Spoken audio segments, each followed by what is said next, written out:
Assalamualaikum warahmatullahi wabarakatuh. Di cerita kali ini saya akan menceritakan cerita yang berjudul Pendakian Terakhir Gunung Gede. Sebelum ke cerita, jangan lupa like, komen, dan subscribe agar bisa mendengar cerita lainnya.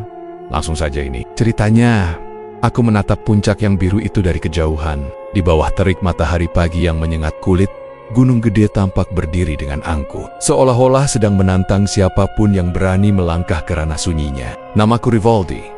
Dan hari ini bukan sekadar hari biasa bagi kami bertiga. Hari ini adalah perayaan dari sebuah ikatan yang sudah terjalin selama 10 tahun. 10 tahun bukanlah waktu yang singkat untuk sebuah persahabatan. Dan kami telah sepakat bahwa puncak gunung ini akan menjadi saksi bisu dari janji setia kami untuk tetap bersama dalam suka maupun duka. Reval, kamu yakin semua barang sudah masuk? Jangan sampai kita sudah di atas lalu kamu bilang lupa membawa kompor. Suara melengking itu membuyarkan lamunanku. Itu Nisa. Dia adalah sosok yang paling teliti di antara kami. Tangannya sibuk mengecek kembali daftar logistik yang dia tulis di sebuah buku catatan kecil. Baginya, pendakian adalah soal manajemen risiko. Jika ada satu hal kecil saja yang terlewat, Nisa akan menjadi orang pertama yang merasa cemas. Namun, ketelitiannya itulah yang berkali-kali menyelamatkan kami dalam pergelenan sebelumnya. Di sampingnya, Randy sedang asyik mengatur posisi tas punggungnya yang tampak sangat berat. Randy adalah energi bagi kelompok kami. Wajahnya selalu dihiasi senyuman, bahkan di saat situasi sedang sulit sekalipun. Tenang saja, Nis. Kalau kompor ketinggalan, kita bisa minta tolong pada penghuni hutan untuk meminjamkan apinya, canda Randy sambil tertawa lepas. Aku hanya bisa menggelengkan kepala melihat tingkahannya. Randy selalu punya cara untuk mencairkan suasana. Meski terkadang leluconnya terasa sedikit berlebihan di tempat yang dianggap keramat oleh penduduk setempat.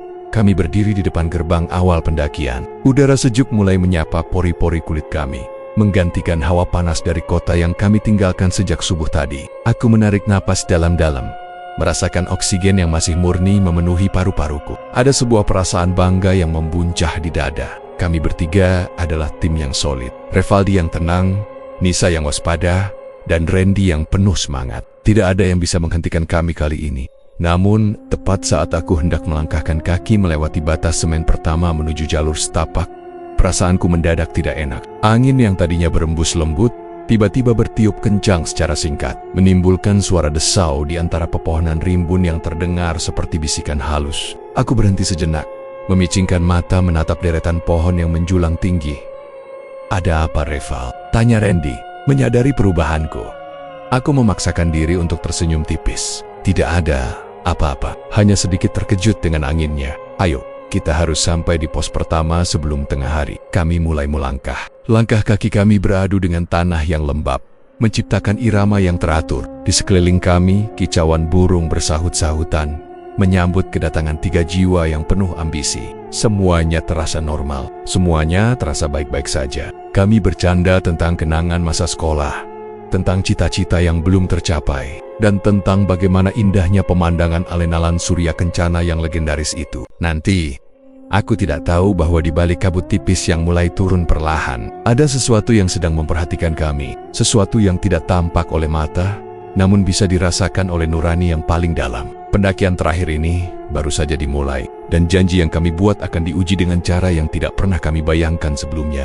Suasana di area pendaftaran atau yang biasa kami sebut base camp sebenarnya cukup ramai. Ada beberapa rombongan pendaki lain yang juga sedang sibuk menata ulang tas mereka. Namun, entah mengapa, aku merasa ada selapis kesunyian yang ganjil di sekeliling kami bertiga. Seolah-olah suara riuh rendah orang-orang di sekitar hanya menjadi latar belakang yang memudar. Sementara fokusku terhisap pada kabut kelabu yang mulai merayap turun dari lereng gunung, menyentuh atap-atap bangunan kayu dengan yari jerinya yang dingin. "Rival, lihat petugas pendaftaran itu," bisik Nisa sambil menyikut lenganku. Dia menunjuk ke arah meja administrasi di mana seorang pria tua dengan seragam hijau kusam sedang memperhatikan kami tanpa kedip. Sejak tadi dia melihat ke arah kita, tapi tatapannya seperti sedang menghitung sesuatu yang tidak ada. Aku mencoba bersikap tenang. Mungkin dia hanya memastikan kita membawa perlengkapan yang cukup, Nis. Kamu tahu sendiri, prosedur keselamatan di sini sangat ketat. Kami melangkah mendekat untuk menyerahkan surat izin masuk kawasan konservasi. Pria tua itu menerima lembaran kertas dari tanganku. Jemarinya yang keriput terasa sedingin es saat tidak sengaja bersentuhan dengan kulitku. Dia membaca nama kami satu persatu dengan suara rendah, hampir menyerupai gumaman doa. "Rivaldi, Nisa, Randy, ucapnya pelan. Dia terhenti sejenak, matanya beralih ke belakang bahu Randy, lalu kembali menatapku. Hanya bertiga. Iya pak, hanya kami bertiga, jawabku mantap. Pria itu terdiam cukup lama, seolah sedang menimbang-nimbang sebuah rahasia besar. Gunung sedang ingin bercerita hari ini. Jika kalian mendengar suara yang memanggil, tapi tidak melihat wajahnya, jangan sekali-kali menoleh. Tetaplah berjalan searah dengan detak jantung kalian. Randy, yang biasanya tidak bisa diam, hanya bisa tertegun. Tawanya yang sedari tadi malah digeledak mendadak padam. Dia hanya mengangguk pelan sambil menerima kembali kartu identitasnya. Setelah menjauh dari meja petugas, Randy mencoba mengembalikan suasana dengan gaya khasnya. Wah, bapak itu sepertinya terlalu banyak menonton film misteri. Mana mungkin kita tidak menoleh kalau dipanggil. Itu kan tidak sopan. Selorohnya, meski kali ini suaranya terdengar sedikit gemetar. Kami mulai menata logistik untuk terakhir kalinya. Nisa membagi beban makanan ke dalam 3 bagian yang sangat adil. Di bawah naungan pohon besar di dekat pintu rimba, kami duduk melingkar. Aku membuka peta jalur pendakian, menelusuri garis-garis yang akan kami lalui. Dari sini menuju tanda 1, melintasi air panas, hingga akhirnya beristirahat di kandang badak. Saat itulah aku menyadari sesuatu yang aneh. Di atas peta yang baru saja kubuka, terdapat sebuah noda air yang membentuk lingkaran sempurna, tepat di titik alun-alun Surya Kencana. Padahal, peta itu baru saja dikeluarkan dari plastik pelindungnya dan cuaca di base camp tidak sedang hujan. Reval, kamu lihat itu? Tanya Nisa. Suaranya kini benar-benar cemas. Hanya embun?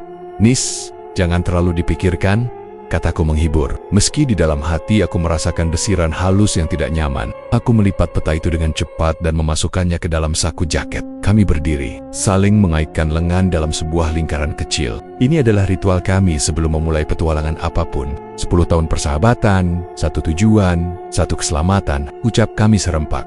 Aku memimpin di depan, diikuti Nisa di tengah, dan Randy di posisi paling belakang sebagai penutup. Saat kaki kami melewati gapura kayu yang menandai awal hutan rimba, suhu udara mendadak turun beberapa derajat secara ekstrem. Aku menoleh ke belakang untuk memastikan teman-temanku baik-baik saja, dan aku melihat pria tua dari meja pendaftaran tadi masih berdiri di sana, menatap kami dengan tatapan yang sulit diartikan. Dia tidak melambaikan tangan, dia hanya berdiri diam sampai sosoknya perlahan tertutup oleh kabut yang semakin pekat. Jalur pendakian awal Gunung Gede melalui Cibodas masih berupa susunan bata-bata yang tertata rapi. Meski begitu, kemiringannya mulai menguji napas kami. Pohon-pohon raksasa dengan akar yang menjuntai seperti lengan makhluk purba berdiri tegak di kanan dan kiri, menciptakan payung alami yang menghalangi cahaya matahari masuk sepenuhnya. Suasana menjadi temaram, hijau dan lembab. Suara gemericik air dari sanggai-sanggai kecil di kejauhan terdengar seperti simfoni yang menenangkan. Setidaknya untuk saat itu, bagaimana Nisa? Mesaik, tanyaku sambil menoleh sedikit ke belakang. Nisa mengacungkan jempolnya sambil mengatur napas yang mulai memburu. Masih aman, Reval? Langkahku masih stabil. Pemandangan di sini terlalu indah untuk dilewatkan hanya dengan mengeluh. Kami sampai di Telaga Biru, sebuah danau kecil yang airnya tampak berwarna biru kehijauan karena ganggang di dalamnya. Airnya begitu tenang, permukaannya bagaikan cermin yang memantulkan bayangan pepohonan di sekelilingnya. Kami memutuskan untuk berhenti sejenak di sana. Randy langsung mengeluarkan botol minumnya dan membasuh wajahnya dengan air telaga yang dingin. Segar sekali, seru Randy. Suaranya menggema di antara pepohonan, membuat beberapa ekor burung terbang terkejut dari dahan-dahannya. Lihat, bayangan kita di air tampak sangat jelas, seolah-olah ada dunia lain di bawah sana. Aku mendekat ke tepi telaga, menatap pantulan diriku sendiri di permukaan air. Namun, ada sesuatu yang aneh. Di dalam pantulan itu, aku melihat diriku, Nisa, dan Randy. Tapi di belakang bayangan Randy, seolah-olah ada siluet keempat yang berdiri sangat tegak. Aku mengerjapkan mata dan menoleh ke belakang dengan cepat. Tidak ada siapa-siapa di sana selain kami bertiga. Kenapa, Reval? Ada yang salah? Tanya Nisa yang menyadari jari-jariku yang tiba-tiba. Tidak, hanya aku merasa seperti ada pendaki lain di belakang kita. Tapi mungkin itu hanya bayangan pohon. Jawabku mencoba menenangkan diriku sendiri. Aku tidak ingin merusak suasana hati mereka yang sedang sangat baik. Kami melanjutkan perjalanan menuju jembatan kayu yang panjang. Jembatan ini membelah hutan dan rawa, membawa kami lebih dalam ke jantung gunung. Di sini, suasana mulai berubah. Kicauan burung yang tadi ramai mendadak senyap, digantikan oleh suara gesekan dahan yang ditiup angin pelan. Bau tanah basah dan aroma bunga hutan yang manis namun menyengat tercium di sepanjang jalur. "Kalian merasa tidak sih? Semakin kita masuk, suasananya semakin sunyi," bisik Randy. Dia yang biasanya selalu punya bahan candaan, kini mulai berjalan lebih dekat ke arah Nisa. "Itu karena kita sudah jauh dari keramaian base camp. Ren, ini namanya ketenangan alam," sahut Nisa. Meski aku bisa mendengar sedikit keraguan dalam nadanya, langkah kami terus berlanjut melewati pepohonan yang semakin rapat. Sesekali kami berpapasan dengan pendaki yang turun. Namun anehnya, mereka semua hanya menunduk tanpa mengucapkan salam pendaki yang biasanya lazim terdengar. Mereka berjalan dengan langkah terburu-buru, seolah-olah sedang mengejar sesuatu atau sedang menghindari sesuatu. Aku mencoba mengabaikan keganjilan itu. Fokus utamaku adalah mencapai tempat berkemah sebelum malam tiba. Namun, setiap kali aku mengayunkan kaki, aku merasa langkahku terasa lebih berat dari biasanya. Seolah-olah tanah yang kupijak sedang berusaha menahanku untuk tidak melangkah lebih jauh. 10 tahun persahabatan, gumamku dalam hati untuk menguatkan diri. Aku menatap punggung Nisa dan Randy di belakangku. Kami sudah melalui banyak hal, dan gunung ini hanyalah satu tantangan lagi yang harus kami taklukkan bersama. Namun, jauh di lubuk hatiku sebuah suara kecil berbisik bahwa pendakian kali ini tidak akan sama dengan perjalanan kami yang sudah-sudah.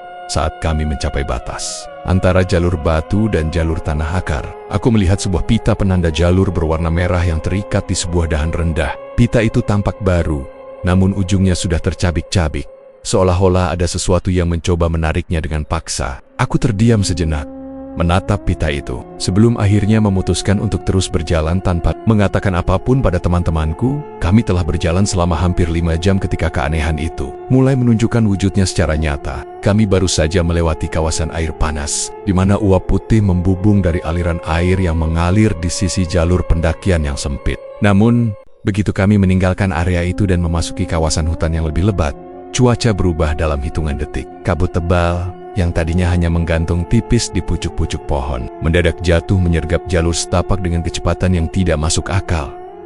"Revolt, berhenti sebentar!" teriak Nisa dari belakang. Suaranya terdengar agak terendam, seolah-olah ada dinding kapas yang tidak kasat mata di antara kami. Aku segera menghentikan langkah. Jarak pandangku kini tidak lebih dari 2 meter ke depan. Putih, pekat, dan dingin. Aku menoleh dan hanya bisa melihat siluet Nisa yang samar. Sementara Randy yang berada di posisi paling belakang hampir tidak terlihat sama sekali. "Jangan berpencar!" "Randy, pegang tas Nisa." "Nisa, pegang tas punggungku," instruksiku dengan nada tegas. Hatiku mulai berdegup kencang. Ini bukan kabut biasa. Hawa dinginnya terasa menusuk hingga ke tulang, membuat setiap embusan napas kami keluar dalam bentuk uap putih yang panjang. "Reval, aku merasa ada yang aneh." Suara Randy terdengar bergetar. Tadi, saat aku memastikan langkahku di atas akar, aku mendengar suara langkah kaki tambahan di belakangku. Aku berhenti, suara itu juga berhenti. Aku berjalan lagi, suara itu mengikuti. "Mungkin itu hanya gema langkahmu sendiri, Ren," sahutku mencoba tenang. Meski aku juga merasakan firasat yang sama, kami mulai berjalan kembali dengan sangat perlahan. Keheningan hutan di sekitar kami terasa menekan. Tidak ada suara serangga, tidak ada suara angin, hanya suara napas kami yang memburu dan gesekan sepatu dengan tanah. Namun, setelah berjalan sekitar 10 menit, aku merasa ada sesuatu yang tidak beres. Jalur setapak yang kami lalui terasa terlalu datar. Padahal, menurut ingatan dan petaku, seharusnya kami sedang menghadapi tanjakan curam menuju kandang badak. "Tunggu." Aku berhenti mendadak. "Kita sudah melewati pohon tumbang ini sebelumnya." Nisa melangkah maju. Wajahnya pucat pasi di balik cahaya lampu kepala yang ia nyalakan. Dia menunjuk ke sebuah batang pohon besar yang melintang di sisi kiri jalur. Di sana, tertempel sebuah bungkus plastik makanan yang tersangkut di dahan kayu bungkus yang sama yang aku lihat 10 menit yang lalu. "Kita berputar-putar," bisik Nisa.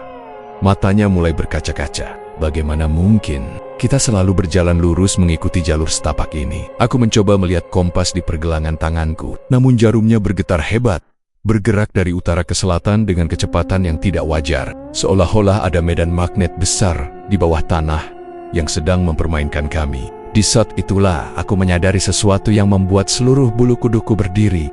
Di tengah kesunyian kabut itu, aku mendengar suara tawa kecil, sangat halus, seperti tawa seorang anak kecil yang sedang bersembunyi di balik pohon. Tawa itu tidak datang dari depan, melainkan dari arah belakang Randy. "Ren, jangan menoleh," bisikku pelan. Teringat pesan pria tua di base camp tadi. Tetaplah berjalan searah dengan detak jantungmu. Tapi Revel, ada yang menarik-narik ujung jaketku.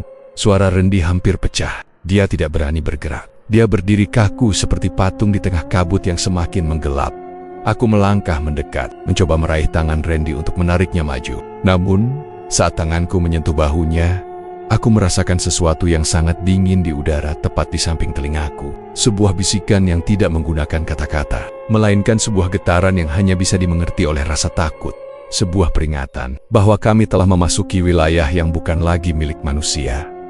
Kabut itu tidak hanya menutup pandangan, tetapi juga sioliola menghisap semua suara di hutan ini. Kami bertiga berdiri merapat, membentuk lingkaran kecil di tengah jalur yang kini terasa sangat asing. Aku bisa merasakan gemetar di bahu Randy saat tanganku masih mencengkram jaketnya. Suasana begitu hening, sampai-sampai suara detak jantungku sendiri terdengar seperti dentuman genderang yang bertalu-talu di telingaku. Revel, dia masih di sana, bisik Randy dengan suara yang hampir habis. Sesuatu itu, dia tidak melepaskan ujung jaketku. Aku menarik napas panjang, mencoba mengumpulkan sisa-sisa keberanianku. Nisa, nyalakan senter paling terang yang kamu punya ke arah belakang Randy. Sekarang! Nisa dengan tangan gemetar merogoh saku tasnya dan menyalakan senter berkekuatan tinggi. Cahaya putih tajam membelah kabut pekat itu. Namun, tidak ada apa-apa di sana. Hanya kekosongan kabut dan deretan batang pohon yang berdiri seperti nisan raksasa. Anehnya, tepat saat cahaya itu menyala, Randy tersentak maju seolah beban yang menahannya baru saja dilepaskan secara paksa. Hilang, gumam Randy sambil memeriksa jaketnya. Tidak ada bekas robekan, namun kain di bagian bawah jaketnya terasa sangat dingin, seperti baru saja ditempelkan pada balok es. Kita tidak boleh berlama-lama di sini. Kita harus terus bergerak, kataku dengan nada yang dipaksakan tegas. Kami mulai berjalan lagi, kali ini dengan langkah yang lebih cepat, hampir menyerupai lari kecil. Namun baru beberapa meter kami melangkah, sebuah suara memanggil dari arah semak-semak di sebelah kanan kami. Revel, tunggu aku. Langkahku terhenti seketika. Itu bukan sekadar mirip, tapi itu adalah warna suaraku, intonasiku, bahkan cara bicaraku yang sedikit serak saat kelelahan. Nisa dan Randy menatapku dengan wajah yang diliputi teror luar biasa. Revel, itu suaramu? Tanya Nisa dengan suara lirih. Dia menatapku, lalu menatap ke arah semak-semak yang gelap. Aku di sini, Nis. Aku di depanmu. Jawabku dengan tenggorokan yang terasa kering. Jangan dengarkan. Itu bukan aku. Apapun yang terjadi, jangan menoleh ke arah suara itu. Kami mencoba mengabaikannya, namun suara itu kembali terdengar. Kali ini lebih dekat. Nis, tas punggungmu terbuka. Barang-barangnya jatuh. Nisa hampir saja berhenti untuk memeriksa tasnya. Namun aku segera menyambar lengannya. Jangan berhenti! Itu tasmu baik-baik saja. Teror mental itu belum berakhir. Tak lama kemudian, giliran suara Nisa yang terdengar dari arah belakang kami. Randy, tolong aku. Kakiku terjepit akar. Randy, yang memiliki insting pelindung yang kuat, secara refleks memutar tubuhnya. Niskro, teriak, Randy, jangan! Aku berteriak sekuat tenaga. Namun terlambat. Randy sudah menoleh sepenuhnya ke arah kabut di belakangnya. Saat itu juga, senter yang dipegang Nisa mendadak mati. Kegelapan total menyergap kami. Di dalam kegelapan itu, aku mendengar suara napas yang berat. Bukan berasal dari salah satu dari kami, melainkan tepat di tengah-tengah lingkaran kami. Bau harum bunga melati yang sangat kuat dan menyengat tiba-tiba memenuhi udara, menggantikan bau tanah basah. Revel, tangan siapa yang memegang tanganku? Suara Nisa terdengar menangis di kegelapan. Aku memegang tangan kirimu, Nis, kataku sambil mempererat genggamanku. Lalu, siapa yang memegang tangan kananku? Terasa sangat dingin dan sangat panjang. Isak Nisa. Aku meraba saku jaket, mencari korek api dengan gerakan panik. Saat api kecil menyala dari pemantik, aku melihat sebuah pemandangan yang akan menghantuiku selamanya. Nisa berdiri di tengah.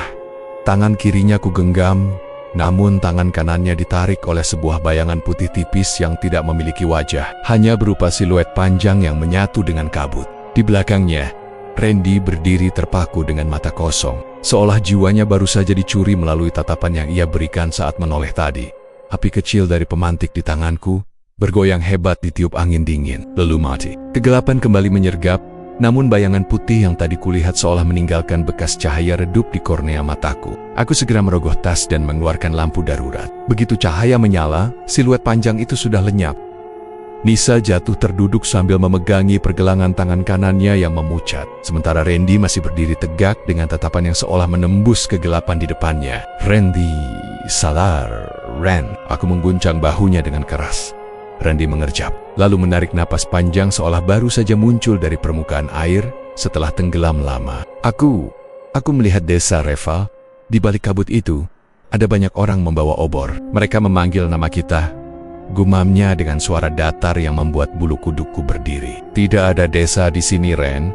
Kita berada di jalur menuju kandang badak. Sadarlah." Aku menepuk pipinya pelan sampai kesadaran sepenuhnya kembali ke matanya.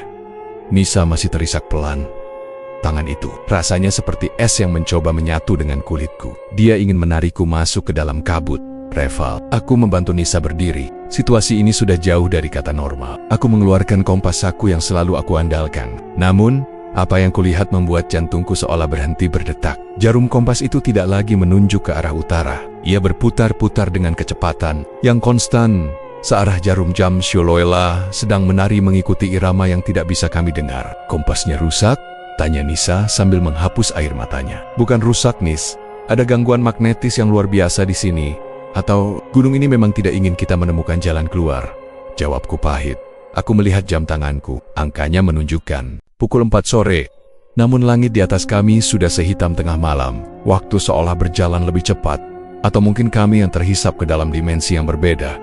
Kita tidak bisa diam di sini. Jika kita diam, mereka akan semakin berani mendekat, kataku sambil memeriksa peta. Peta itu kini terasa aneh di tanganku. Tekstur kertasnya berubah menjadi kasar seperti kulit kayu tua. Satu-satunya tujuan kita sekarang adalah mencari tanah lapang. Kita harus mencapai alun-alun Surya Kencana. Itu tempat terbuka, cahaya bulan akan membantu kita. Kami mulai berjalan kembali. Namun kali ini aku mengikat pinggang kami bertiga dengan tali pendaki sepanjang 3 meter. Aku tidak ingin ada lagi yang tertinggal atau ditarik oleh suara-suara asing itu.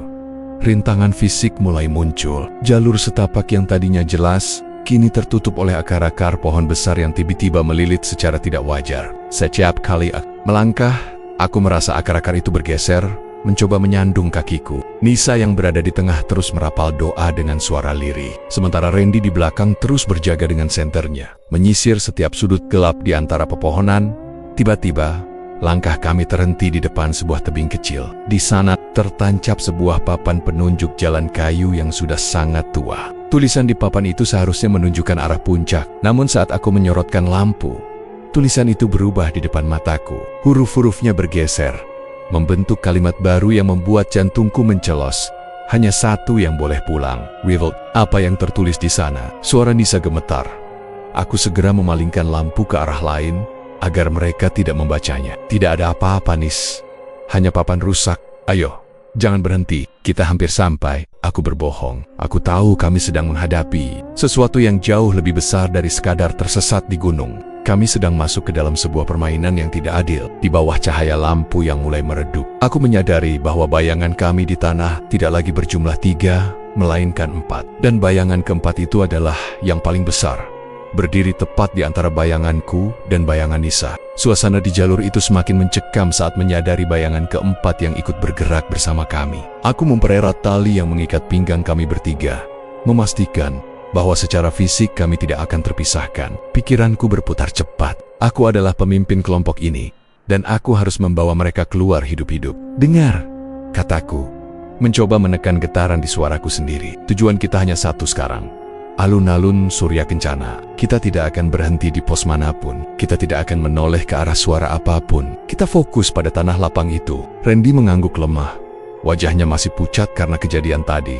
"Tapi Reval, bagaimana jika jalan ini tidak pernah berujung? Rasanya kita sudah berjalan ribuan langkah. Tapi pohon besar itu, pohon itu seolah mengikuti kita." Aku menoleh ke arah yang ditunjuk Randy. Memang benar, sebuah pohon besar dengan dahan melengkung yang menyerupai tangan manusia tampak selalu berada di batas pandangan lampu senter kami, seolah ia bergerak perlahan setiap kali kami berkedip. Namun, aku tidak boleh membiarkan ketakutan itu menguasai kami. Itu hanya sugesti karena kabut, Ren. Fokus pada kakiku, ikuti langkahku, perintahku. Kami mulai mendaki tanjakan yang semakin curam. Napas kami terasa berat, seolah udara di sekitar kami berubah menjadi kental dan sulit untuk dihirup. Tarikan napas membawa aroma bunga melati yang semakin tajam. bercampur dengan bau tanah yang sangat lembab. Rintangan demi rintangan muncul. Kali ini bukan lagi sekadar akar, melainkan guguran beta-beta kecil yang turun dari tebing di samping kami tanpa ada pemicu yang jelas. "Rival, lihat di depan," seru Nisa. Aku menyorotkan lampu ke arah depan. Di sana, jalur pendakian seolah terputus oleh sebuah gerbang alami yang terbentuk dari dua pohon besar yang saling mengunci di bagian atas. Namun, yang membuatku merinding adalah puluhan kain putih kecil yang diikatkan pada dahan-dahan pohon itu. Kain-kain itu berkibar tanpa angin, mengeluarkan suara desau yang terdengar seperti ratusan orang yang sedang berbisik secara bersamaan. "Ini bukan jalur biasa," gumam Nisa sambil merapatkan tubuhnya padaku. Aku sering membaca tentang jalur-jalur yang tersembunyi di Gunung Gede, tapi aku pikir itu hanya mitos. Mitos atau bukan, kita tidak punya pilihan lain. Kita tidak bisa kembali ke bawah, karena kabut di belakang kita sudah berubah menjadi dinding hitam yang solid. Kataku sambil menunjuk ke arah belakang, di mana cahaya lampu kami sama sekali tidak bisa menembus kegelapan. Aku melangkah melewati gerbang pohon itu. Begitu aku melintas, perasaan dingin yang luar biasa menyambar seluruh tubuhku, seolah-olah aku baru saja melewati lapisan air es. Nisa dan Rendi menyusul dengan tubuh gemetar. Tiba-tiba, suara bisikan dari kain-kain putih itu berhenti serentak. Keheningan yang menyakitkan telinga kembali turun. Aku mencoba melangkah lagi, namun kakiku terasa berat. Seolah-olah ada tangan-tangan tak terlihat yang memegang pergelangan kakiku dari dalam tanah. "Reval, lihat itu," bisik Rendi. Di depan kami, berdiri sebuah sosok. Kali ini bukan bayangan, bukan pula asap kabut. Sosok itu mengenakan jaket pendaki yang sangat mirip dengan milikku. Berdiri membelakangi kami di tengah jalur. Dia hanya berdiri diam, memegang sebuah lampu badai yang cahayanya berwarna biru redup. "Siapa di sana?" teriakku. Meski aku tahu itu adalah kesalahan, sosok itu tidak menjawab. Dia perlahan mulai berjalan maju menyekomi. Namun langkahnya tidak mengeluarkan suara sedikit pun di atas daun-daun kering. Yang lebih mengerikan adalah setiap kali dia melangkah, jalur di depannya perlahan-lahan menghilang, digantikan oleh jurang yang dalam dan tak berujung. "Dia menutup jalannya," teriak Nisa panik. "Reval, kalau dia terus berjalan, kita akan terjebak di sini selamanya." Aku menyadari bahwa tujuan kami untuk mencapai Surya Kencana sedang berusaha dikunci oleh entitas ini. Aku harus membuat keputusan cepat. Kita harus mengejarnya. Kita harus merebut lampu itu sebelum dia menghapuskan seluruh jalannya. Dengan sisa tenaga yang ada, kami mulai berlari di atas jalur yang perlahan menghilang. Aku tidak lagi memedulikan rasa lelah atau bau bunga yang memuakan itu. Fokusku hanya satu, cahaya biru di depan sana. Namun, semakin cepat kami berlari, sosok itu tampak semakin jauh, dan rintangan di bawah kaki kami terasa semakin ganas, seolah-olah gunung ini sendiri sedang berusaha menelan kami sebelum kami mencapai tujuannya. Lampu badai berwarna biru itu bergoyang-goyang di kejauhan, seolah-olah sedang mengejek keputusasaan kami. Kami terus berlari, terikat satu sama lain oleh tali yang kini terasa mencekik pinggang. Jalur di bawah kaki kami terasa semakin tidak stabil, tanahnya lunak seperti lumpur, padahal tidak ada hujan yang turun. Setiap kali kakiku mendarat, aku merasa ada sesuatu yang bergerak di bawah lapisan tanah, seperti ribuan serangga yang menggeliat. "Reval, pelankan sedikit, Nisa hampir terjatuh," teriak Rendi dengan napas tersengal-sengal. Aku terpaksa melambatkan langkah.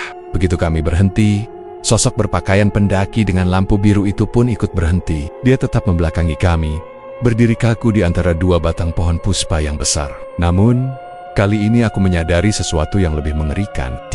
Sosok itu, di balik kegelapan batang-batang pohon, mulai bermunculan sepasang-sepasang mata yang memantulkan cahaya lampu senter kami. Mata itu tidak berkedip, berwarna kuning pucat, dan jumlahnya sangat banyak. "Jangan arahkan sentermu langsung ke mata-mata itu, Ren," bisikku sambil menarik mereka berdua mendekat. "Siapa mereka, Reval? Mengapa mereka hanya diam di sana?" Nisa nyaris hilang, tertutup oleh rasa takut yang luar biasa. "Mereka adalah para penjaga batas." Sebuah suara tiba-tiba terdengar, bukan dari semak-simak, melainkan seolah-olah suara itu muncul langsung di dalam kepala kami masing-masing. Suaranya berat, kuno, dan penuh dengan kesedihan yang mendalam. Tiba-tiba, dari balik pohon-pohon besar di sekeliling kami, sosok-sosok mulai menampakkan diri. Mereka mengenakan pakaian pendaki dari berbagai era. Ada yang mengenakan jaket flanel kusam tahun 70-an, ada yang membawa tas kerajinan rotan, dan ada pula yang pakaiannya sudah hancur menyatu dengan lumut. Mereka tidak menyerang. Mereka hanya berdiri mengawasi kami dengan ekspresi datar, seolah-olah kami adalah tontonan di sebuah panggung sandiwara yang tragis. Salah satu dari mereka, seorang pendaki wanita dengan wajah yang tertutup kabut tipis, mengangkat tangannya dan menunjuk ke arah atas, ke arah puncak yang tersembunyi. Mereka tidak ingin mencelakai kita, atau mereka hanya ingin kita melihat sesuatu, gumam Randy, yang mulai merasakan aura kesedihan yang pekat dari sosok-sosok itu. Jangan tertipu oleh penampilan mereka, Ren. Kita tidak tahu apa aturan di tempat ini, balasku. Aku mencoba melangkah maju melewati sosok-sosok itu. Saat kami melintas di antara mereka, udara terasa sangat statis. Rambut di sekujur tubuhku berdiri tegak. Rasanya seperti berjalan melintasi deretan patung es yang memancarkan kenangan pahit. Nisa tiba-tiba tersandung. Saat dia mencoba bangkit, tangannya menyentuh salah satu kaki sosok pendaki yang berdiri di dekatnya. Nisa memekik pelan, tapi bukan karena takut. Dingin.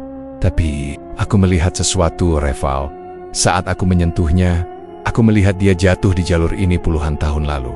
Dia hanya ingin pulang. Keharuan yang ganjil mulai menyusup ke dalam rasa takut kami. Namun, di saat itulah, sosok dengan lampu biru di depan kami melakukan gerakan yang tidak terduga. Dia memutar tubuhnya perlahan. Namun, saat tubuh itu berbalik, tidak ada wajah di sana. Hanya ada sebuah cermin datar yang terpasang di dalam tudung jaketnya. Cermin itu memantulkan wajahku sendiri. Namun dalam keadaan yang jauh lebih tua, dengan mata yang penuh dengan penyesalan. Jangan lihat cermin itu, teriakku sambil menutup mata Nisa dan Randy. Ledakan angin dingin tiba-tiba menghantam kami, membuat suhu turun hingga ke titik beku. Sosok-sosok pendaki kuno itu mulai mengeluarkan suara rintihan yang menyayat hati. Sebuah paduan suara duka yang mengguncang mental kami. Rintangan ini bukan lagi soal fisik, melainkan soal bagaimana kami menjaga kewarasan di tengah ribuan jiwa yang tersesat. Laurip, sekarang jangan berhenti sampai kita tidak mendengar suara mereka lagi. Parent 2, kami menerjang kegelapan, melewati bayanggen-bayanggen yang terus memperhatikan dari balik pohon, mencoba mencapai tanah yang lebih tinggi. Sebelum hati kami ikut membeku bersama mereka, lari kami terhenti saat oksigen terasa semakin tipis. Kami telah mencapai ketinggian di mana setiap embusan napas terasa seperti tusukan udara beku yang masuk ke paru-paru. Suara rintihan dari para pendaki masa lalu itu perlahan memudar, digantikan oleh kesunyian yang jauh lebih menakutkan. Di sini, di lereng curam sebelum mencapai dataran luas, gravitasi seolah bekerja 2 kali lebih berat. Rival, aku tidak bisa. Tasku rasanya seperti diisi dengan batu besar. Rintih Randy. Dia jatuh bertumpu pada kedua lututnya. Wajahnya yang biasanya cerah kini tampak kuyu, dengan lingkaran hitam di bawah matanya yang menunjukkan kelelahan. Mental yang luar biasa. Aku mendekat dan mencoba membantu mengangkat tas punggung Randy. Jantungku mencelos. Randy, tas yang seharusnya hanya berisi pakaian dan sedikit sisa logistik itu kini terasa seberat ratusan kilogram. Aku membuka resleting tasnya dengan tangan gemetar, berharap hanya menemukan batu yang iseng dimasukkan seseorang. Namun, isinya tetap sama. Hanya jaket, botol minum, dan beberapa bungkus makanan. Ini bukan berat fisik, Ren. Bisik Nisa yang juga tampak kepayahan. Gunung ini. Dia sedang membebani kita dengan ketakutan kita sendiri. Semakin kita takut, semakin berat langkah kita. Nisa Bennett, aku bisa merasakan pundakku sendiri seperti ditekan oleh tenggen-tenggen raksasa yang tak terlihat. Ini adalah ujian kesabaran. Kami dipaksa untuk merayap, menghargai setiap jengkal tanah, dan melawan ego yang ingin segera sampai. Buang semua pikiran buruk kalian, instruksiku sambil menggenggam tangan mereka berdua. Bayangkan saat kita pertama kali merencanakan pendakian ini. Bayangkan tawa kita di base camp tadi pagi. Kita harus meringankan hati kita agar beban ini luruh. Kami mulai mendaki kembali dengan sangat perlahan. Langkah demi langkah, satu hitungan napas untuk satu gerakan kaki. Di sekitar kami, pemandangan mulai berubah secara dramatis. Pohon-pohon besar menghilang, digantikan oleh semek-semek kerdil yang tertutup bunga es. Langit di atas kami tetap gelap, namun anehnya, bintang-bintang tidak terlihat. Hanya ada satu titik cahaya redup di kejauhan yang kami yakini sebagai jalan menuju alun-alun Surya Kencana. Tiba-tiba, suhu udara turun drastis. Embun yang menempel di jaket kami mulai mengeras menjadi lapisan es tipis yang berkerit setiap kali kami bergerak. Di tengah keheningan itu, aku mendengar suara detak jam yang sangat besar. Tik-tok, tik-tok datang dari arah bawah tanah. Suara itu seolah mengatur ritme jantung kami. Kalian dengar itu? Tanya Randy. Suaranya hampir tak terdengar karena giginya yang gemetar kedinginan. Jangan fokus pada suaranya, Ren. Fokus pada napasmu, jawabku. Meski aku sendiri mulai merasa pusing, rintangan berat lainnya muncul saat jalur pendakian yang kami lalui mulai menghilang di bawah kaki kami. Tanah yang kami injak berubah menjadi ilusi. Terkadang terasa padat, namun detik berikutnya kaki kami bisa terperosok ke dalam lubang yang tidak terlihat. Kami harus merangkak, menggunakan tangan kami untuk meraba jalur, memastikan bahwa kami tidak akan terjatuh ke dalam jurang kegelapan yang menganga di sisi jalur. Sedikit lagi, bisikku menyemangati diri sendiri dan mereka. Aku bisa mencium bau bunga Edelweiss. Kita sudah dekat dengan pintu masuk Surya Kencana. Namun, tepat saat kami melihat bayangan gerbang batu alami di depan, sebuah ujian kesabaran terakhir muncul. Sesosok bayangan yang menyerupai Ibu Nisa berdiri di tengah jalan, merentangkan tangan dengan wajah penuh kerinduan. "Nisa, pulanglah nak, jangan naik lagi." Di atas sana hanya ada kesunyian. Suara itu terdengar begitu lembut, begitu nyata, hingga Nisa melepaskan pegangan tanganku. "Ibu." Nisa melangkah maju dengan mata berkaca-kaca. "Nisa, jangan, itu bukan ibumu," teriakku sambil menarik tali yang mengikat pinggangnya. "Ini adalah ujian terakhir. Kalau kamu menyerah sekarang, kita semua akan terjebak dalam ilusi ini selamanya." Nessa terhenti.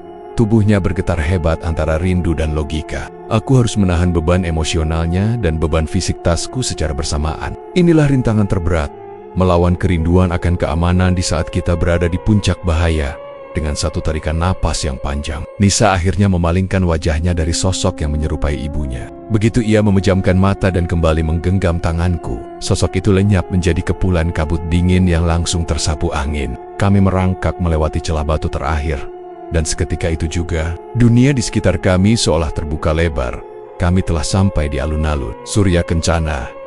Pemandangan di depan kami seharusnya menjadi momen paling indah dalam hidup kami. Namun yang ada hanyalah kemegahan yang terasa sunyi dan mencekam. Padang sabana yang sangat luas itu terhampar di bawah cahaya bulan yang pucat. Ribuan bunga Edelweiss tumbuh di sana, namun mereka tidak berwarna putih perak seperti biasanya. Di bawah cahaya yang ganjil ini, bunga-bunga itu tampak transparan sioliola terbuat dari kristal yang rapuh. "Kenapa tidak ada orang sama sekali?" bisik Randy. Suaranya menggema jauh ke ujung padang, menunjukkan betapa kosongnya tempat ini. Biasanya di sini penuh dengan tenda pendaki lain, tapi sekarang hanya ada kita. Randy, benar. Alun-alun Surya Kencana yang legendaris ini adalah salah satu tempat berkemah paling populer di Indonesia. Tetapi malam ini, sejauh mata memandang, tidak ada satupun kelap-kelip lampu senter atau kepulan asap kompor dari pendaki lain. Hanya ada hamparan bunga abadi yang bergoyang pelan ditiup angin tanpa suara. "Kita harus mendirikan tenda sekarang,"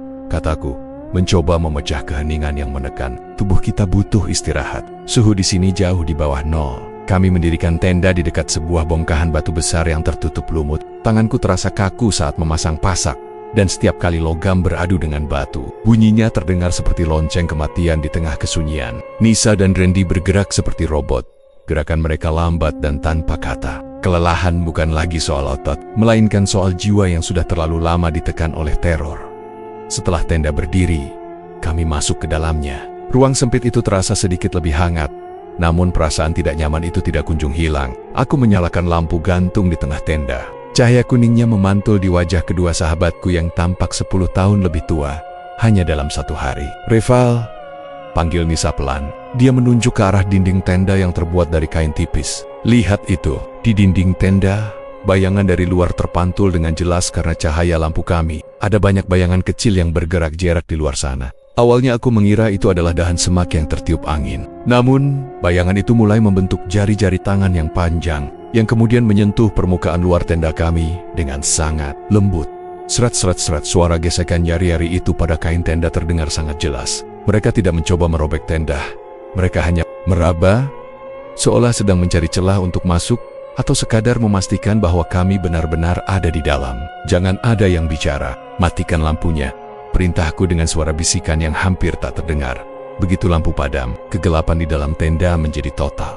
Namun, dari balik kain tenda, kami mulai mendengar suara-suara lain. Bukan suara hantu yang mengerikan, melainkan suara aktivitas manusia. Suara orang yang sedang memotong sayur, suara tawa anak kecil, dan suara percakapan rendah dalam bahasa yang tidak kami mengerti. Jika kami menutup mata, rasanya kami sedang berada di tengah pasar yang ramai. Padahal kami tahu, di luar sana hanya ada padang Edelweiss yang beku dan kosong. Mereka sedang berpesta di luar sana. "Reval," bisik Randy. Bisik Randy.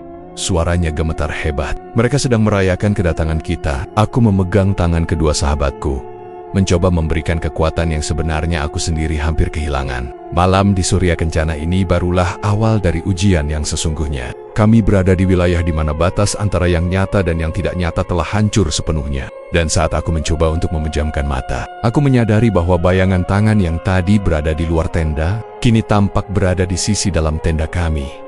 Aku terbangun dengan rasa dingin yang luar biasa menusuk ulu hati. Mataku mengerjap, mencoba menyesuaikan diri dengan cahaya terang yang menembus kain tenda. Sinar matahari terasa begitu menyilaukan, seolah-olah pagi ini adalah pagi paling cerah yang pernah ada di Gunung Gede. Namun, ada yang salah. Suasananya terlalu tenang, tidak ada suara desau angin, tidak ada suara burung, bahkan tidak ada suara napas Nisa dan Randy di sampingku. Aku menoleh ke kiri dan ke kanan, jantungku seakan berhenti berdetak.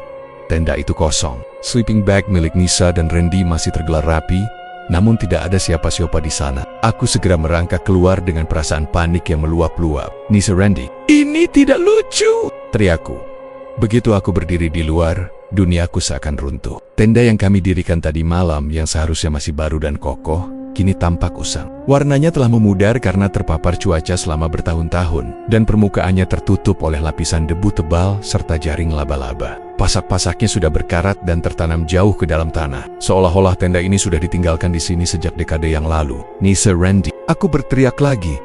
Suaranya menggema di hamparan alan-alan Surya Kencana yang luas, namun pemandangan di depanku jauh lebih mengerikan daripada tenda yang menua. Padang Edelweiss yang tadi malam tampak membeku, kini terlihat seperti hamparan abu kelabu. Tidak ada kehidupan. Langit di atas berwarna kuning pucat tanpa adanya awan. Aku berlari menuju batu besar tempat kami berkumpul semalam. Namun di sana aku hanya menemukan 2 buah tas punggung yang sudah hancur dimakan usia. Kainnya robik-robik dan saat aku menyentuhnya, kain itu hancur menjadi serpihan kecil. Ini tidak mungkin. Baru beberapa jam yang lalu kami bicara di sini. Gumamku sambil memegangi kepalaku yang mulai terasa berdenyut hebat.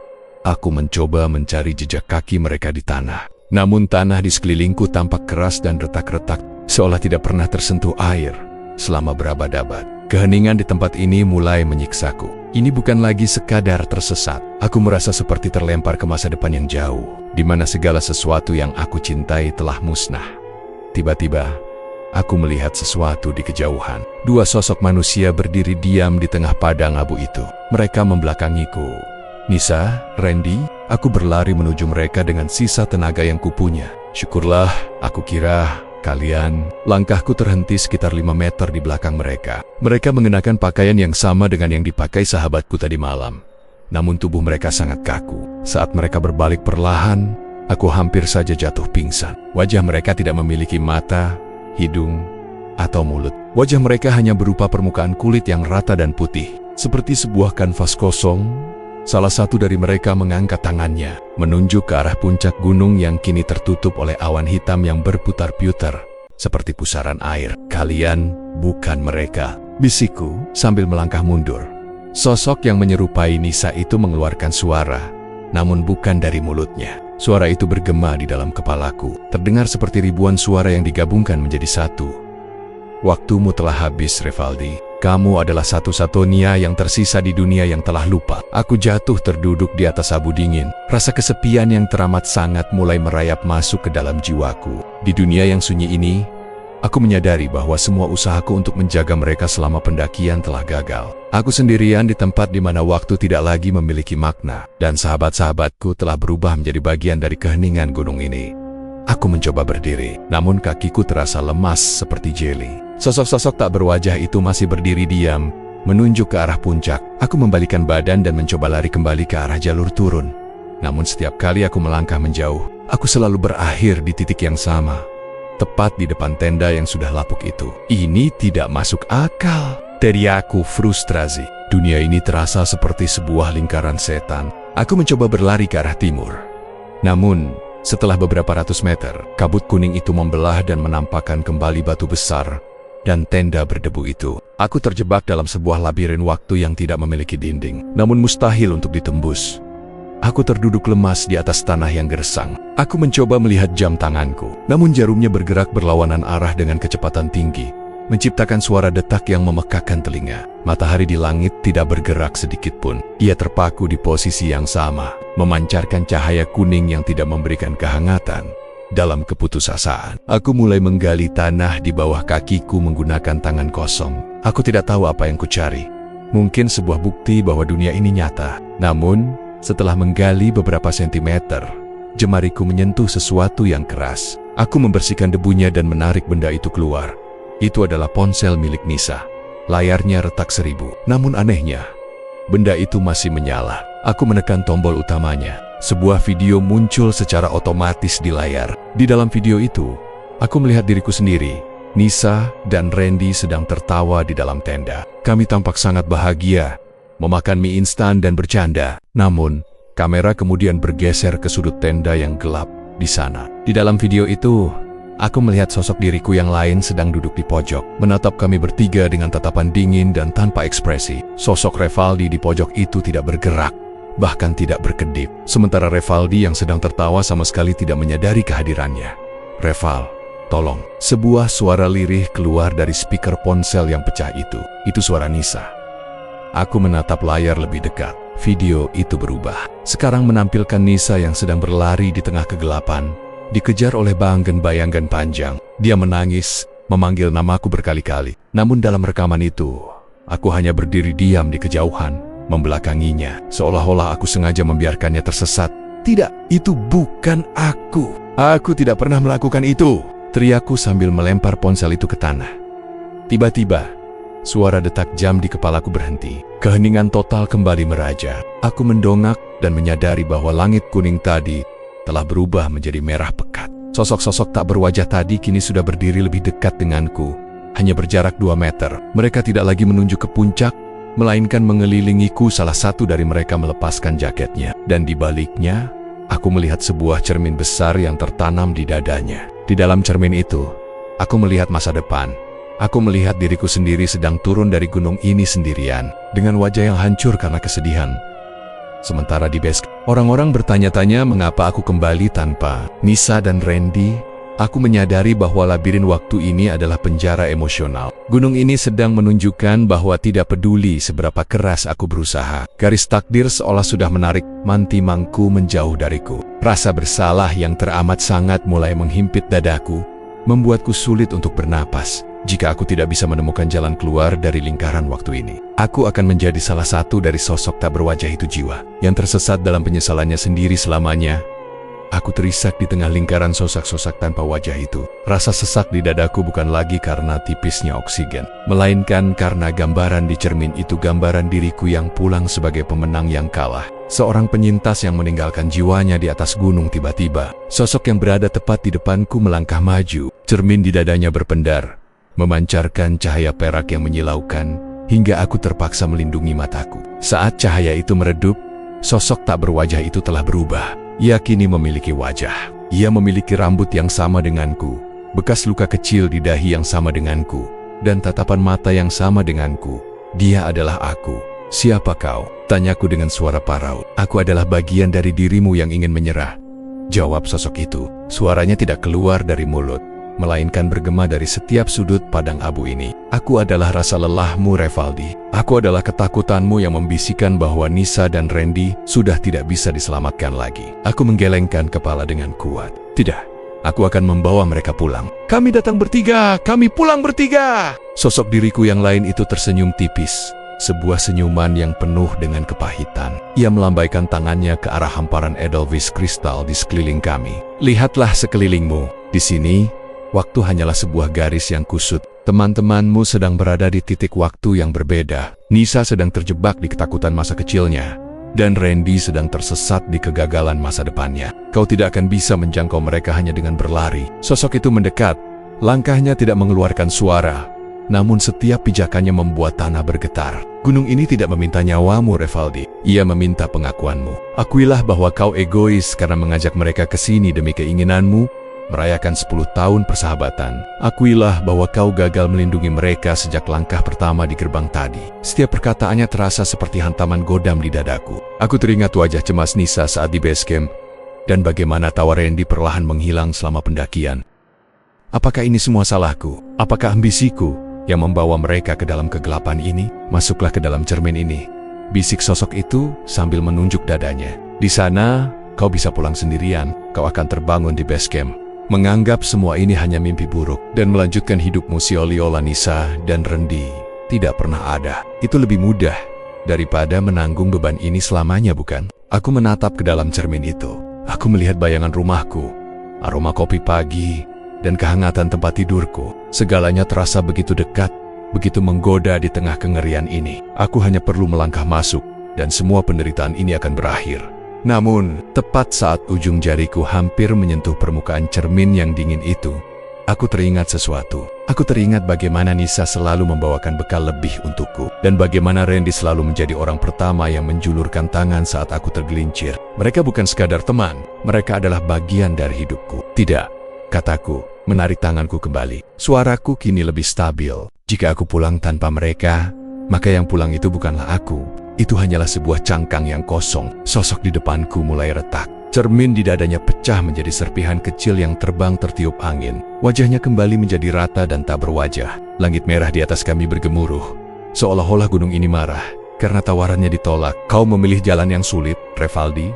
Suara itu kini terdengar seperti desis angin. Pilihanmu akan membawamu pada satu titik di mana kau harus memberikan sesuatu yang tidak akan pernah bisa kau ambil kembali. Dunia di sekelilingku mulai berputar. Padang abu, tenda lapuk, dan sosak-sosak itu meleleh menjadi satu pusaran warna yang kelam. Aku merasa tubuhku jatuh ke dalam lubang yang sangat dalam, menuju sebuah pilihan terakhir yang akan menentukan takdir kami bertiga selamanya. Aku merasa seperti dilemparkan kembali ke kenyataan dengan sentakan yang sangat keras. Saat aku membuka mata, aku tidak lagi berada di padang abu. Aku berada di puncak tertinggi, tepat di tepi kawah gunung gede yang menganga lebar. Namun, kawah itu tidak berisi magma atau belerang. Ia berisi kegelapan yang berputar-putar. Sebuah lubang tak berdasar yang sia-loala menghisap semua cahaya di sekitarnya. Di sisi kiri dan kananku, aku melihat Nisa dan Randy. Mereka tidak lagi memiliki wajah yang rata. Namun kondisi mereka sangat memprihatinkan. Mereka berdiri di tepi jurang kawah dengan mata terpejam. Tubuh mereka kaku seperti terhipnotis. Sebuah rantai cahaya redup melilit pergelangan kaki mereka, menghubungkan mereka langsung ke pusat kegelapan di dalam kawah. Nisep, Hengje, jadi aku. Aku mencoba berlari ke arah mereka. Namun sebuah dinding transparan yang dingin menahanku tiba-tiba. Suara gunung itu kembali terdengar, kali ini tanpa perantara. Suaranya muncul dari dalam tanah yang kupijak, menggetarkan seluruh tulang-tulangku. Kau telah melewati ujian waktu dan ujian diri, Revaldi. Namun, keseimbangan harus tetap dijaga. Pintu menuju duniamu tidak bisa dibuka tanpa ada kunci yang ditinggalkan. Aku melihat ke arah Nisa dan Randy. Mereka mulai melayang perlahan, ditarik oleh rantai cahaya itu menuju lubang kegelapan. Hanya ada satu cara untuk memutuskan rantai itu. Suara itu melanjutkan. Berikan kenanganmu tentang mereka. Semua tawa, semua perjalanan, semua rahasia yang kalian bagi selama 10 tahun ini. Jika kau melepaskan kenangan itu, mereka akan selamat dan kembali ke base camp. Namun bagimu, mereka akan menjadi orang asing yang belum pernah kau temui. Aku terpaku. Jika aku memberikan kenanganku, maka 10 tahun persahabatan kami akan terhapus dari benakku. Aku akan melihat wajah mereka, namun aku tidak akan merasakan cinta atau ikatan apapun. Mereka akan selamat, tetapi kita tidak akan pernah ada lagi. Atau, suara itu memberi pilihan kedua. Kau tetap memegang kenangan itu, dan kalian bertiga akan tinggal di sini selamanya, menjadi bagian dari kabut yang menjaga puncak ini. Pilihlah sekarang, sebelum matahari di duniamu terbit sepenuhnya. Aku menatap Nisa. Aku teringat saat dia menangis ketika aku lulus ujian. Aku menatap Randy. Aku teringat bagaimana dia menggendongku saat kakiku terkilir di gunung lain 3 tahun lalu. Semua kenangan itu melintas seperti film pendek yang indah di benakku. Menghapus semua itu terasa lebih menyakitkan daripada kematian fisik. Namun, saat aku melihat air mata yang mengalir dari mata Nisa yang terpejam, aku tahu apa yang harus kulakukan. Persahabatan sejati bukan tentang memiliki, melainkan tentang memastikan mereka tetap hidup, meskipun aku tidak lagi menjadi bagian dari cerita mereka. Ambil, bisikku dengan suara yang pecah. Ambil semua kenanganku, biarkan mereka pulang, biarkan mereka hidup, meskipun mereka harus melihatku sebagai orang asing. Seketika itu juga, cahaya keemasan meledak dari dadaku. Ribuan fragmen gambar saat-saat kami tertawa, berdebat, dan mendaki bersama tertarik keluar dari jiwaku menuju kawah. Rasanya seperti jantungku sedang dicabut perlahan. Kepalaku terasa sangat ringan, kosong, dan dingin. Revaldi, suara Nisa terdengar lirih. Rantai di kaki mereka pecah.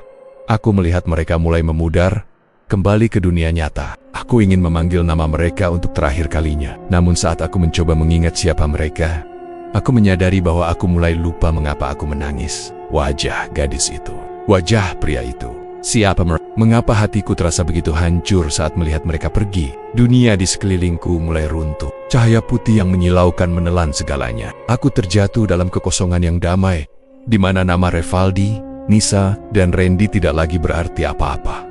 Aku terbangun dengan wajah terbenam di lumut yang basah. Kepalaku terasa kosong, seperti sebuah perpustakaan besar yang seluruh bukunya baru saja dikosongkan. Aku tidak tahu sudah berapa lama aku pingsan. Namun saat aku membuka mata, aku melihat fajar mulai menyingsing di cakrawala alun-alun Surya Kencana. Cahayanya tidak lagi kuning pucat atau merah mencekam, melainkan ungu kemerahan yang hangat dan nyata. Aku mencoba bangkit. Tubuhku terasa sangat ringan, namun ada sebuah lubang besar di dadaku yang terasa perih. Meskipun tidak ada luka fisik di sana, aku menoleh ke arah tas punggung yang tergeletak di sampingku. Di sana, ada dua orang lain yang juga baru terbangun. Seorang gadis yang tampak rapuh namun memiliki mata yang cerdas, dan seorang pria yang wajahnya menunjukkan sisa-sisa ketakutan yang mendalam. Aku menatap mereka. Otakku mengatakan bahwa mereka adalah orang asing yang kebetulan mendaki bersamaku. Tetapi hatiku berdegup sangat kencang, seolah-olah ia mengenal mereka lebih baik daripada ingatanku sendiri. Kalian baik-baik saja? Toniak, suaraku terdengar asing di telingaku sendiri. Gadis itu menatapku, matanya sembab. Reval, kamu ingat apa yang terjadi? Namaku Reval. Benar, itu namaku. Tapi bagaimana dia bisa tahu? Maaf, kepalaku sedikit pening. Aku merasa seperti baru saja melewati mimpi buruk yang sangat panjang. Tapi aku tidak bisa mengingat isinya. Pria di sampingnya mendekat, ia tampak bingung sekaligus lega. Kita harus turun, Reval. Sekarang, aku tidak tahu bagaimana kita bisa sampai di sini. Tapi perasaan ini, aku merasa seperti kita baru saja lolos dari maut. Aku mengangguk. Meski ingatanku tentang mereka telah diambil, instingku mengatakan bahwa aku harus melindungi mereka. Aku merasakan sebuah dorongan yang sangat kuat untuk memastikan gadis bernama Nisa dan pria bernama Randy ini sampai ke bawah dengan selamat. Itulah sisa-sisa janji yang tidak bisa dihapus oleh kekuatan gunung manapun. Insting untuk melindungi sahabat. Ayo, kataku sambil mengulurkan tangan. Aku tidak tahu siapa kalian sebelumnya, tapi aku merasa kita harus berjalan bersama. Pegang tali ini, jangan sampai terlepas. Kami mulai berjalan menuruni lereng. Jalur yang tadinya terasa seperti labirin yang mustahil, kini tampak jelas di bawah sinar matahari pagi. Namun, rintangan belum benar-benar hilang. Alam seolah masih ingin menguji apakah sisa-sisa ikatan kami cukup kuat untuk menuntun kami pulang. Angin kencang tiba-tiba bertiup dari arah lembah, mencoba mendorong kami ke arah jurang. Kabut sisa-sisa semalam masih mencoba menutupi jalan setapak. Namun, setiap kali aku merasa ragu, Nisa akan memegang pundakku, dan Randy akan memberikan semangat dengan suaranya yang kini mulai kembali ceria. Aneh, bisik Nisa di tengah perjalanan. Aku merasa kita sudah berteman sangat lama, tapi saat aku mencoba mengingat kenangan kita, semuanya buram. Mungkin itu harga yang harus dibayar untuk selamat dari tempat ini. Jawabku sambil terus memimpin di depan. Aku menyadari bahwa meskipun kenangan secara visual telah hilang, emosi itu tetap tertinggal dalam bentuk intuisi. Aku tahu Nisa takut pada ketinggian, jadi aku selalu berdiri di sisi jurang untuk menjaganya. Aku tahu Randy mudah lelah jika terlalu cepat berjalan, jadi aku mengatur ritme yang tepat untuknya. Persahabatan kami tidak lagi berupa cerita di kepala, melainkan sebuah gerak tubuh yang tulus. Kami sedang berjuang keras dengan satu-satunya hal yang tersisa yang kami punya, kasih sayang yang tulus tanpa alasan. Perjalanan turun terasa jauh lebih berat bagi fisik kami yang sudah terkuras. Meski jalur pendakian kini tampak normal, kelelahan mental membuat setiap langkah terasa seperti mengangkat beban bertenton. Kami sampai di kawasan hutan lebat yang sebelumnya menjadi tempat kami terjebak dalam labirin waktu. Di sana, suasana masih terasa sunyi, namun bukan lagi sunyi yang mengancam, melainkan sunyi yang menghormati. Lihat, Nisa menunjuk ke sebuah pohon besar. Bukankah itu pita merah yang tadi kita lihat? Pita itu masih di sana, tercabik namun tetap terikat kuat. Aku mendekat dan menyentuh kainnya. Seketika, sebuah kilatan perasaan hangat melintasi dadaku, bukan sebuah gambar atau cerita, melainkan sebuah rasa aman. Aku tahu aku pernah berdiri di sini dengan perasaan bangga, diapit oleh dua orang yang sangat berharga. Tiba-tiba, kami mendengar suara teriakan dari kejauhan. Bukan suara hantu atau ilusi, melainkan suara manusia yang nyata, serak, dan penuh kecemasan. Halo, apa ada orang di sana? Itu adalah tim penyelamat, atau mungkin pendaki lain. Randy segera meniup peluit darurat yang tergantung di jaketnya dengan sisa tenaga yang dia punya. Tak lama kemudian, dari balik rimbunnya pohon paku, muncul beberapa orang berseragam oranye dengan lampu senter dan peralatan medis. Ketemu mereka di sini, teriak salah satu petugas. Mereka berlari ke arah kami dengan wajah penuh kelegaan. Seorang petugas senior mendekatiku. Ia memeriksa denyut nadiku dan menatap mataku dengan seksama. Kalian Revaldi, Nisa, dan Randy. Kalian sudah menghilang selama hampir 1 minggu. Kami sudah menyisir jalur ini berkali-kali, tapi tidak menemukan tanda-tanda kalian. Aku dan teman-temanku saling pandang. Bagi kami, hanya 2 malam yang berlalu di atas sana. Namun, aku tidak mencoba mendebatnya. Aku terlalu lelah untuk menjelaskan tentang waktu yang berputar atau sosok-sosok tanpa wajah yang kami temui. Saat tim medis mulai memberikan air minum dan memeriksa kondisi Nisa serta Randy, aku melihat ke arah puncak gunung yang kini tertutup awan putih yang indah. Di sana, di antara pepohonan, aku melihat siluet pria tua dari base camp. Dia tidak bicara, hanya mengangguk pelan seolah memberikan penghormatan terakhir sebelum akhirnya sosoknya memudar di tiup angin. Ayo, kita bawa mereka turun sekarang. Perintah ketua tim penyelamat. Kami dibantu berjalan, dipapah oleh orang-orang yang baru kami kenal. Namun, di tengah proses evakuasi itu, aku merasa ada sesuatu yang aneh. Nisa memegang tanganku dengan sangat erat, seolah takut aku akan menghilang lagi. Meskipun aku tidak ingat kapan pertama kali aku memegang tangannya, atau apa warna favoritnya. Perasaan ingin menjaganya tetap berdenyut kuat di nadiku. Ravel, bisik Randy yang berjalan di sampingku, dipapah oleh seorang relawan. Aku tidak ingat kenapa aku sangat mempercayaimu. Tapi aku tahu aku bisa memberikan nyawaku untukmu. Terima kasih, sudah membawa kami kembali. Aku tersenyum tipis, meski air mata mulai mengalir di pipiku tanpa alasan yang jelas. Aku telah kehilangan semua kenangan indah selama 10 tahun. Namun di detik ini, aku menyadari bahwa aku sedang membangun kenangan yang baru. Persahabatan kami tidak mati. Ia hanya lahir kembali di atas tanah yang lebih suci. Kami menemui happy ending kami bukan dengan kembalinya ingatan, melainkan dengan selamatnya jiwa kami untuk memulai cerita yang baru. Evakuasi berlanjut, menembus rimbunnya hutan yang mulai bersahabat. Matahari sudah mulai meninggi, membiarkan garis-garis cahayanya menembus celah dedaunan, menciptakan pilar-pilar emas yang indah. Tim SAR membawa kami melalui jalur yang benar-benar nyata. Tidak ada lagi pohon yang berpindah tempat, tidak ada lagi langkah kaki tambahan yang mengikuti dari belakang. Meskipun fisik kami sangat lemah, ada sebuah kekuatan baru yang muncul dari dalam diri kami. Aku memperhatikan Nisa yang berjalan di depanku. Dia tampak lebih tenang sekarang. Sesekali ia menoleh ke arahku dan memberikan senyuman kecil, sebuah senyuman yang meski terasa baru bagiku, namun mampu menghangatkan lubuk hatiku yang kosong. Kita hampir sampai di jembatan kayu. Salah satu relawan memberitahu kami. Begitu kami melewati jembatan itu, aku teringat sesuatu, bukan ingatan visual, melainkan sensasi rasa takut yang pernah terjadi di sini. Aku berhenti sejenak, menatap ke arah telaga biru yang permukaannya tampak berkilauan tertimpa cahaya siang. Tidak ada lagi siluet keempat di air, hanya ada pantulan langit yang cerah dan jernih. Gunung ini seolah telah melepaskan cengkramannya pada kami. Kalian sangat beruntung, bisik relawan yang memapahku. Area di atas sana seringkali menipu pendaki. Cuaca bisa berubah ekstrim dan jalur bisa terlihat berbeda. Banyak yang terjebak dalam disorientasi ruang dan waktu. Tapi jarang sekali ada yang kembali selengkap ini. Aku hanya terdiam, meresapi kata-katanya. Selengkap ini. Secara fisik kami memang lengkap, namun hanya aku yang tahu harga yang harus dibayar. Aku telah memberikan seluruh masa laluku agar mereka bisa memiliki masa depan. Saat kami mendekati base camp, kerumunan orang mulai terlihat. Ada keluarga Nisa dan Randy yang sudah menunggu dengan wajah cemas, yang berubah menjadi tangis histeris. Kebahagiaan saat melihat sosok mereka muncul dari rimbunnya hutan. Aku melihat Nisa berlari kecil memeluk seorang wanita paruh baya ibunya. Aku teringat ilusi di atas sana, dan aku merasa sangat lega bahwa pelukan yang Nisa terima sekarang adalah pelukan dari manusia yang nyata, bukan kabut yang dingin. Randy juga segera dikerumuni oleh saudaranya. Aku berdiri agak jauh, melihat pemandangan emosional itu dengan perasaan yang campur aduk. Aku tidak merasakan cemburu, justru ada rasa haru yang luar biasa. Misiku selesai. Pilihan sulit yang kuambil di tepi kawah itu telah membuahkan hasil. Mereka selamat.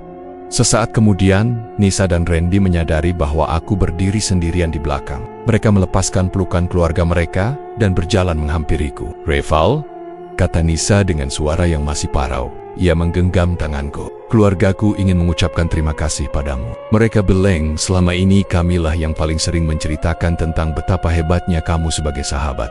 Benarkah? Aku bertanya dengan jujur. Aku senang mendengarnya. Randy merangkul bahuku dengan erat. Kami tidak tahu kenapa ingatan kami terasa sangat kabur tentang pendakian ini, Reva. Tapi kami tahu satu hal.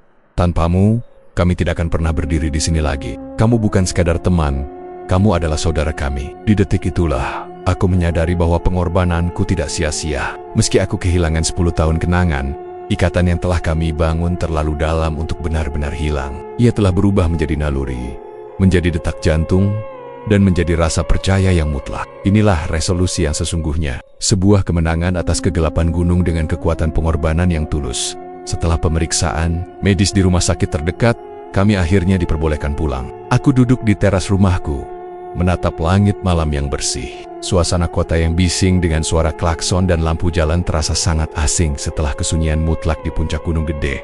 Namun, ada sesuatu yang hilang di dalam kepalaku. Setiap kali aku melihat foto-foto di galeri ponselku, foto kami bertiga di pantai, di sekolah, atau di pesta ulang tahun, aku merasa seperti melihat orang asing yang sangat mirip denganku.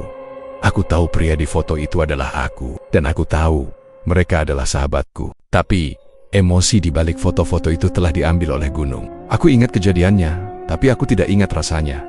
Tiba-tiba, ponselku bergetar. Sebuah pesan masuk dari Nisa di grup percakapan kami. Apa kalian juga merasakannya? Aku bermimpi tentang kabut biru setiap malam. Tapi anehnya, aku tidak merasa takut. Aku merasa terlindungi. Randy membalas dengan cepat. Sama. Aku merasa seperti ada seseorang yang melepaskan beban berat dari pundakku.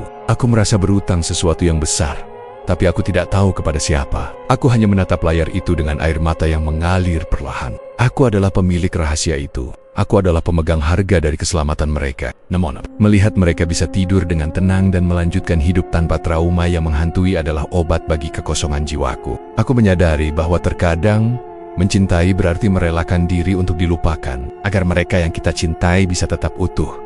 1 bulan kemudian, kami memutuskan untuk bertemu di sebuah kedai kopi. Ini adalah pertemuan pertama kami setelah kejadian itu. Suasana awalnya terasa kaku. Ada kecanggangan yang ganjil karena ingatan kami tentang kedekatan masa lalu telah memudar. Kami harus berkenalan kembali dengan kepribadian satu sama lain, meskipun tubuh kami secara insting duduk di posisi yang sama seperti biasanya. Rival, Nisa membuka pembicaraan sambil mengaduk kopinya. Petugas pendaftaran di base camp itu. Dia mengirimkan sebuah paket ke rumahku. Katanya ini tertinggal di atas. Nisa mengeluarkan sebuah buku catatan kecil yang sudah sangat kusam. Itu adalah buku catatan logistik yang dibawa Nisa saat mendaki. Aku membukanya perlahan. Di halaman paling belakang, ada tulisan tangan yang bukan milik Nisa, bukan milik Randy, dan bukan milikku. Tulisan itu tampak seperti ukiran di batu yang dipindahkan ke kertas. Persahabatan bukan tentang berapa lama kalian bersama, tapi tentang seberapa besar kalian bersedia kehilangan demi satu sama lain. Gunung tidak mengambil apapun yang tidak diberikan secara sukarela. Kami terdiam. Randy menatapku dengan tatapan yang dalam, seolah-olah dia mulai menyadari sesuatu di balik tatapan mataku yang kosong. Revolt, apa yang kamu berikan di atas sana? Tanyanya dengan suara bergetar. Aku tersenyum. Senyuman paling tulus yang bisa kuberikan. Aku tidak memberikan apapun yang tidak pantas untuk kalian dapatkan, Ren. Yang penting sekarang, kita di sini. Kita punya waktu 10 tahun lagi dan 10 tahun setelahnya untuk membuat kenangan baru. Kami tidak pernah lagi membahas tentang apa yang terjadi di kawah atau siapa sosok tanpa wajah itu. Kami membiarkan rahasia itu terkubur bersama kabut di Gunung Gede. Kami belajar bahwa alam memiliki caranya sendiri untuk mendidik manusia tentang arti, kerendahan hati, dan pengorbanan. Kini, setahun telah berlalu. Aku berdiri di jendela kamarku, menatap siluet Gunung Gede yang tampak tenang di kejauhan. Aku tidak lagi merasa takut. Rasa sakit karena kehilangan kenangan itu telah digantikan oleh rasa bangga yang tenang. Aku telah belajar pelajaran paling berharga dalam hidup, bahwa manusia tidak pernah benar-benar memiliki apapun, kecuali kasih sayang yang mereka bagikan. Nisa kini bekerja sebagai aktivis lingkungan. Ia sering berbicara tentang menjaga alam dengan penuh rasa hormat. Randy menjadi pribadi yang lebih tenang. Ia tidak lagi meremehkan hal-hal kecil dan selalu menjadi orang pertama yang menolong orang asing. Dan aku menjadi penulis. Aku menuliskan kisah ini agar orang-orang tahu bahwa di balik kengerian yang ada di gunung, ada sebuah cinta yang lebih kuat dari kutukan manapun. Persahabatan kami yang baru ini terasa lebih dewasa. Kami tidak lagi hanya tertawa karena masa lalu, tapi kami saling menghargai karena masa kini. Kami tahu bahwa hidup adalah pendakian yang panjang, dan kita semua akan menemui gunung gede kita masing-masing, sebuah ujian di mana kita harus memilih antara diri sendiri atau orang lain. Cerita ini adalah pengingat bagi siapa saja yang mendaki, baik mendaki gunung maupun mendaki kehidupan. Jangan pernah sombong, jangan pernah meremehkan bisikan nurani, dan yang terpenting, hargailah orang-orang yang berjalan di sampingmu. Karena pada akhirnya, saat kabut turun dan jalan setapak menghilang, hanya ikatan jiwa yang akan menuntunmu pulang. Aku menutup buku catatanku. Di luar, Nisa dan Randy sudah menunggu di dalam mobil, membunyikan klakson dengan ceria. Kami akan pergi piknik ke kaki gunung, bukan untuk mendaki, tapi untuk sekadar menyapa sang penjaga yang telah memberi kami pelajaran tentang arti hidup yang sesungguhnya. Aku datang, teriakku sambil berlari menuju mereka. Aku Revaldi, dan ini adalah akhir dari pendakian terakhirku, namun merupakan awal dari perjalanan yang baru. Sebuah perjalanan tanpa beban masa lalu, namun penuh dengan harapan masa depan. Tamat pesan moral. Kekuatan persahabatan yang sejati tidak terletak pada memori yang kita simpan, melainkan pada kesediaan kita untuk berkorban demi keselamatan orang lain tanpa mengharapkan pujian atau pengakuan. Terima kasih sudah mendengarkan cerita ini dan jangan lupa like, komen, dan subscribe. Wassalamualaikum warahmatullahi wabarakatuh.